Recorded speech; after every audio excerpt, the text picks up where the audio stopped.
Oke, assalamualaikum warahmatullahi wabarakatuh. Welcome back to Guru Baget Channel. Semoga teman-teman yang nonton video ini selalu dalam keadaan sehat walafiat. Allahumma amin. Di video kita kali ini akan belajar tentang problem with passive verb. Jadi terkait dengan passive verb ya, atau kalimat pasif ya, bisa dibilang gitu dalam bahasa Indonesia. Nah, tulisan sepanjang ini tuh intinya nanti di sini ya. Langsung aja ke sini. Margaret wrote the letter. Margaret menulis surat. Oke. Kemudian ini kalimat aktif ya. Subject, verb, object.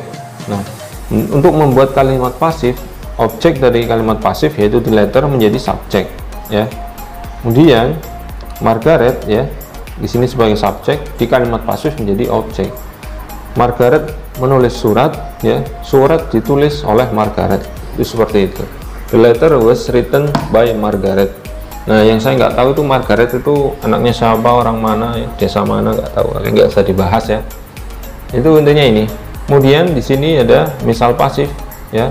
Di sini ada by siapa? By Margaret itu ya. Jadi seperti itu saja sih di kalimat pasif ya.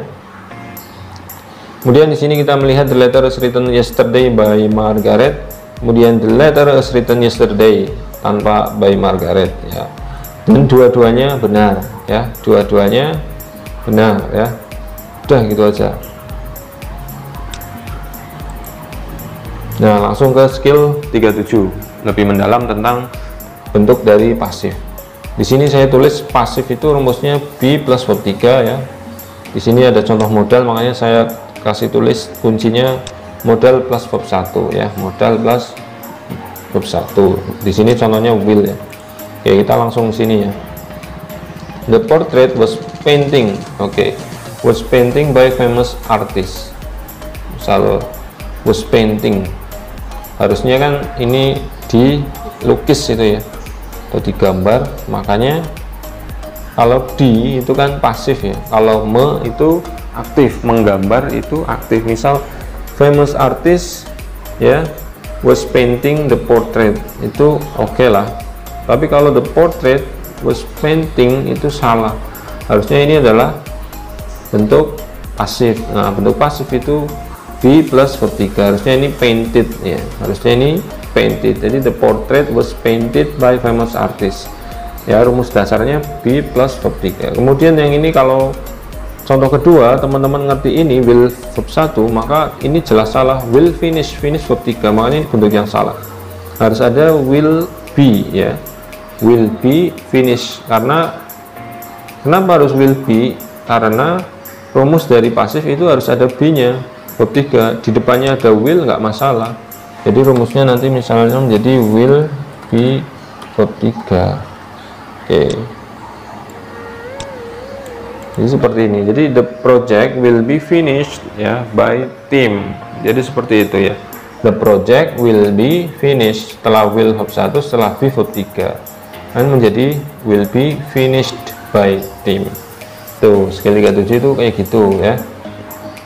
Nih will be finished, dan cuma be plus verb 3, kemudian boleh tambah by objek, boleh tidak ya, jadi opsional ya, boleh tambah by Margaret atau pelakunya siapa. Kalau ini juga tidak, juga nggak masalah, semuanya atau dua-duanya itu benar. Oke, itu skill 37. Sekarang skill 38, recognize active and passive meaning. Jadi di TOEFL test kita dites kadang-kadang ini kalimat harusnya pasif atau aktif gitu ya. Saya tulis lagi ya, pasif itu rumus dasarnya be plus verb 3 di sini. Oke, misal di sini ya ada 4 contoh. Ini langsung ke contoh pembahasannya lebih mudeng kalau menurut saya. We mailed the package ya, at the post office. Jadi kita mengirimkan ya, package itu, paket itu di kantor pos. Nah, ini kan artinya berarti aktif ya. Kita mengirimkan ya, mengeposkan, nah, mengirimkan bisa. Berarti aktif, makanya kalau aktif ya cukup verb 2 itu kan, karena ini maknanya adalah pas ya, makanya verb 2. Oke. Nah, kemudian contoh kedua, the letter was mailed by us. Nah, ini kan benar ya, be verb 3, terus ketambahan by us, boleh. Kemudian contoh selanjutnya, the letter was mailed today before noon. Nah, ini tanpa pelakunya, oleh siapanya. Kalau ini kan contoh kedua ada oleh kita gitu kan.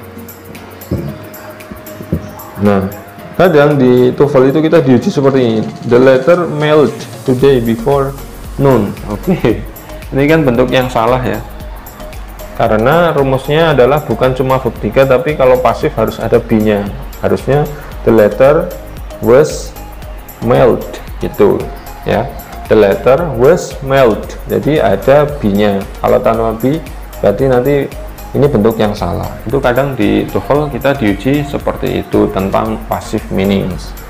Jadi kurang lebih di skill 38 juga cuma semacam itu. Oke, jadi seperti itu teman-teman. Kalau pasif rumus dasarnya be verb 3, makanya di sini salahnya adalah karena tidak ada be-nya, harusnya adalah was mailed. Jadi cuma sebatas itu, silakan dipahami. Oke, dikerjakan exercise-nya. Terima kasih. Wassalamualaikum warahmatullahi wabarakatuh.